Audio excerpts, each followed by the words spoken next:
Hi guys, Craig Nicol from The Bricks again. Welcome back to our investment formula. We're now up to talking about in-demand locations. Before we get into in-demand locations, I want to remind everyone, if you can please comment below. We'd love some feedback on the videos, if you're getting good value from them, if there's something that you want more detail on, we'd love to hear from you, so please make sure to comment. So today we're talking about in-demand locations. We all know how important location is in real estate. Location, location, location. We've heard it a million times, and we know that once you buy your property, you can't change where it is. So we know moving forward, rental growth, capital growth on the property, this is a vital step. And so today I wanted to break it down a little bit more for you to look at the intricacies of things that I take into account to find a property that is in demand and in a good spot for future growth. So let's look at three key factors that I'm taking into account when I'm looking at finding an in-demand location. The first one is lifestyle. We all know how important a lifestyle is for an owner-occupier, a tenant, for a person that's living in a particular spot. If they're going to pay a higher price for it, they're going to want to live a great lifestyle, close to cafes, close to restaurants, close to public transport, close to work, whatever it is for them, they're going to want that. So as an obvious starting point for number one, getting a property in a great location where there is plenty of lifestyle is just a key basic step. If you can't meet this criteria, then you're off to a bad start with your property. So moving on to step number two, X Factor draw cards. Now this is something that is another step to lifestyle. So you've got a great lifestyle, you're looking at a property, and the next step from there is to find something as well that is an X factor. Now I'm talking about schools, a particular college or secondary college or junior school that people want to live in. It has a strong pull because the school has great results, it's a wonderful school, everyone wants to live near it so they can get into the zone and go to that school.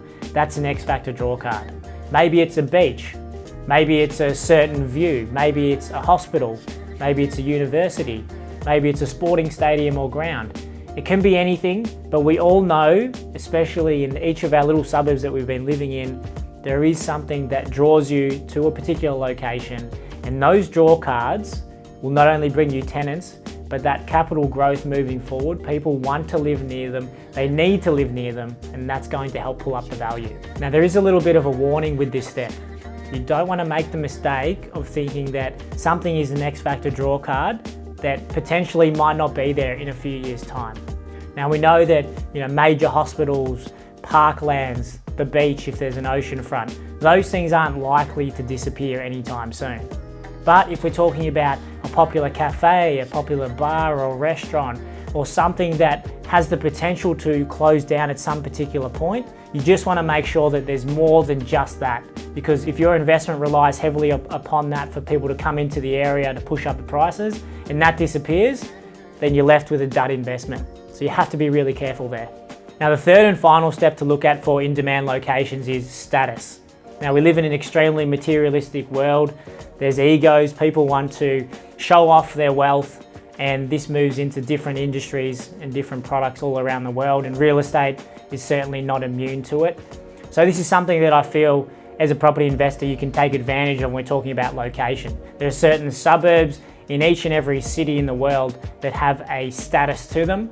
So we know in Melbourne that there's status suburbs such as Toorak and Brighton, and people will pay more money to say that they live in those areas, and this is going to help push the prices up. So as a property investor, we have to be smart. We have to go, okay, well, which suburbs have a status where buyers are going to come into the areas and pay too much money for the properties, and it's going to help push the value of your property up. And that goes for tenants as well. They're trying to move into these areas, rent properties so they can say that they live in these areas and they pay a higher price.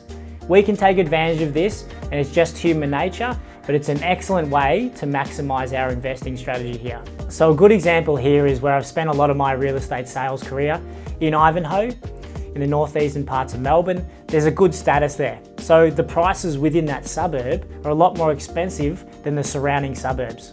And this is the effect that we're talking about. So guys, if you want a top performing investment property, you have to get the location correct. And that is an in-demand location with the X Factor status that I'm talking about. Thanks for watching again, guys. Please comment below with any feedback that you have. Make sure to ask any further questions that I can maybe cover off in some later videos, because location is a vital topic to cover off on.